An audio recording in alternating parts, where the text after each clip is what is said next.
આજકાલ રિલેશનશિપની અસમંજસ બહુ છે. મને ડીએમ પણ આવે છે કે હું આના પ્રેમમાં હતો કે હતી, પણ હવે મને એની સાથે સેટ નથી થતું અને હું એને ના નથી પાડી શકતો કે ના નથી પાડી શકતી. અને કેટલીક વાર એવું થાય છે કે એ જ વ્યક્તિ કહે છે કે હવે મારા જીવનમાં એક બીજી વ્યક્તિ પણ છે, હું શું કરું?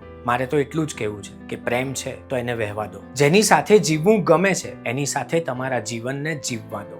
યાદ રાખો, સંબંધમાં મર્યાદાઓ પણ હશે, વિશેષતાઓ છે. તો તમે પ્રેમ કરો છો ત્યારે સામેવાળી વ્યક્તિની મર્યાદા કેટલી નડે છે અને તમારા પ્રેમમાં એ મર્યાદા નડે એવું તમને લાગે છે? કોઈ માણસ ક્યારેય પૂર્ણ નથી. હા, બે વ્યક્તિમાંથી એક વ્યક્તિને પસંદ કરવાની છે ત્યારે યાદ રાખો, તમે જેની જોડે કેટલા ખુશ રહી શકો છો અને જે તમને વધારે ખુશી આપી શકે છે એવી વ્યક્તિ સાથે જીવવાનું પસંદ કરો. ક્યારેક એવું બને કે નિયતિએ, ડેસ્ટિનીએ કંઈક જુદા નસીબ લખ્યા હોય, ભાગ્ય જુદો ખેલ કરતું હોય, પણ યાદ રાખો, જેની સાથે વૃદ્ધ થવા સંમત થવું ને એ તો પ્રેમ છે જ, પણ જેની સાથે અનુભવથી આનંદ આવવું એ પણ પ્રેમ છે. પ્રેમની કોઈ વ્યાખ્યા નથી, એટલી જ વ્યાખ્યા છે, જેની સાથે જીવન ઠરે ત્યાં જ આપણું મન, હૃદય સ્થિર થાય. એટલે અસમંજસને દૂર કરીને આત્મીયતાને નજીક કરો. સામે ચાલીને ઉત્તર તમારી પાસે તમને જ મળતો આવશે, બીજે ક્યાંય કોઈના અભિપ્રાયો લેવાની જરૂર નથી. રિલેશનશિપમાં રિનોવેશન નથી હોતું, એમ જ